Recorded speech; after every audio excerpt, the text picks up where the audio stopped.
Yes, people, you heard it right last time. It's finally time to talk about what may be my least favorite Charlie Brown special ever.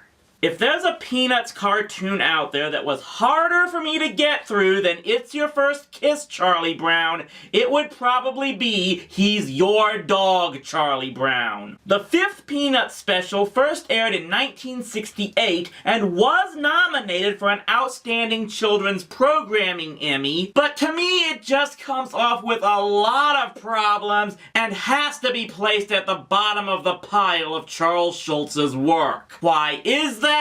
Well, we can only take a look at the special to find out. So the show opens with Linus doing laps in an inflatable kiddie pool. Hey, even Michael Phelps had to start somewhere. When...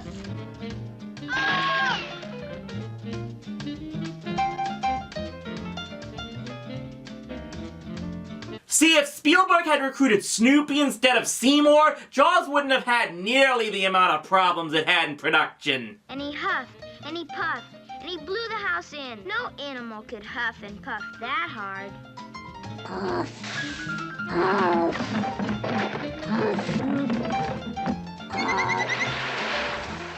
That dog is gonna drive us crazy. Knowing how many times you're gonna pull away a certain football in your lifetime, I'm not feeling any sympathy for you still. Besides, how can they hate a dog that keeps trying to protect them from the Red Baron?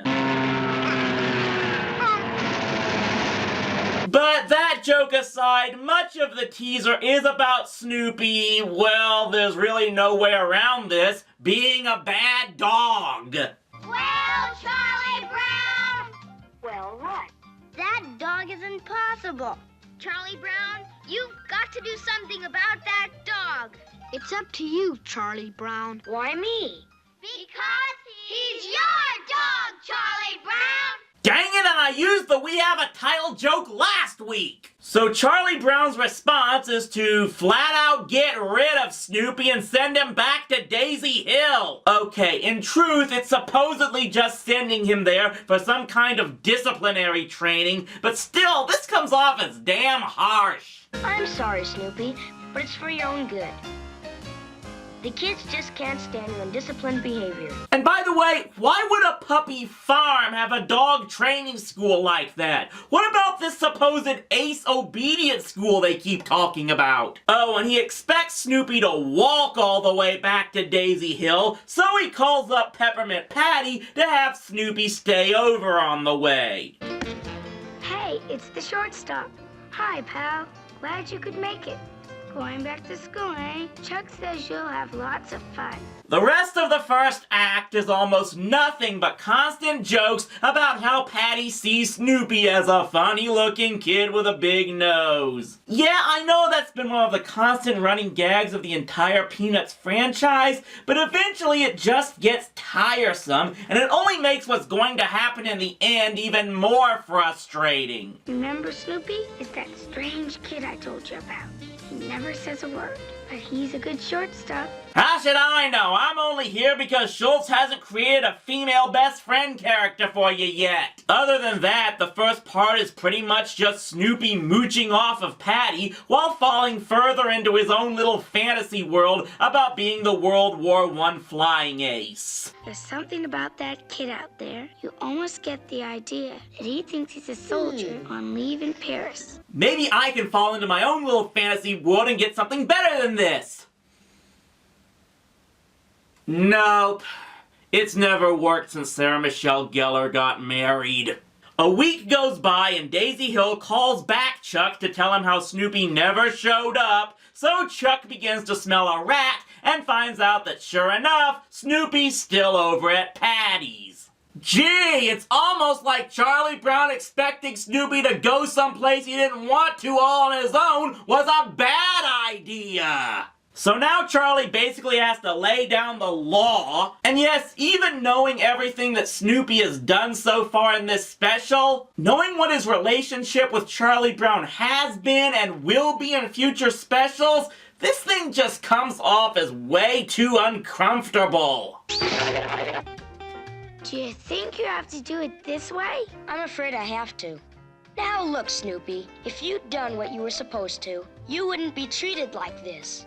From now on, you're gonna have to be on a leash anytime you leave the yard. Naturally, Snoopy bolts and pretty much goes full throttle into his little fantasy like he's sneaking through enemy lines before he makes it back to Patty's house, only now Patty isn't quite so gracious. If you're going to stay here, you're going to have to work. So now Snoopy is basically forced into choosing between a life on a leash with Chuck or life as Peppermint Patty's butler, and for now he chooses Patty. But this pretty much means he's doing every single chore of hers at her house, including washing a crap ton of dishes. Oh god, flashbacks to working the closing shift at Domino's Pizza. Find a happy place! Find a happy place! It's also around this point when the third act begins that everyone else starts missing Snoopy, and yes, this is kind of a plot point. If that stupid dog doesn't come home pretty soon, I'm gonna stop missing him.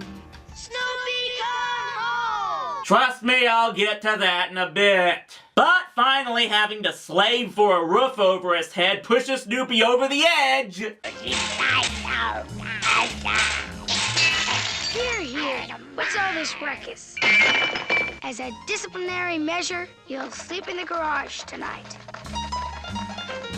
God damn, Patty, does your house live under martial law or something? Remember, up to this point, Patty has still been acting like she believes Snoopy is a person, and now she's gonna shut him up in the garage? And where does she have that authority? Yeah, this is one special where the whole situation of never seeing the kid's parents really works against the storyline, because from Chuck letting Snoopy go to Daisy Hill on his own, to Patty somehow being the Gestapo of her own house, really starts to strain the suspension of disbelief boundaries. And yeah, this is really gonna get me in trouble, but the music really doesn't work here either. I know it's sacrilege to criticize the greatness of Vince Guaraldi, and yes, the man was a master, but this particular score doesn't really set the tone for this particular scene, where Snoopy is clearly supposed to now realize what it's like to truly be alone with no one to care for him.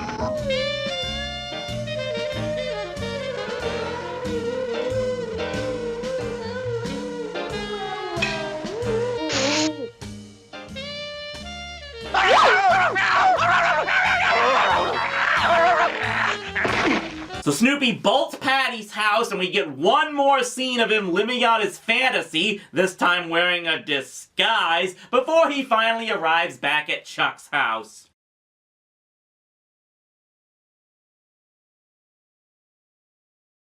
So I guess this special came out before the doghouse got the Gallifreyan upgrade. So Charlie Brown is all happy to see Snoopy back home safe and sound, and it looks like they've all made amends. So I guess this means that Snoopy has learned something and is going to try to be more well-behaved, right? Nope! He's right back to terrorizing all the kids the next day. And pretty much all of the kids are okay with this just because they're glad to see him back. It's like some weird children's version of Stockholm Syndrome. And yeah, this ending is pretty much the final nail for me on this special, because it forces us to ask the question, what was the point of this story? Right up until the climax, you get the feeling it was all about Snoopy ultimately needing to learn how good of a life he has living with Charlie Brown and to not take it for granted. But this final scene seems to turn it completely upside down and make it look like it was the kids who should be thankful that Snoopy is always around and appreciate that he's always tormenting them.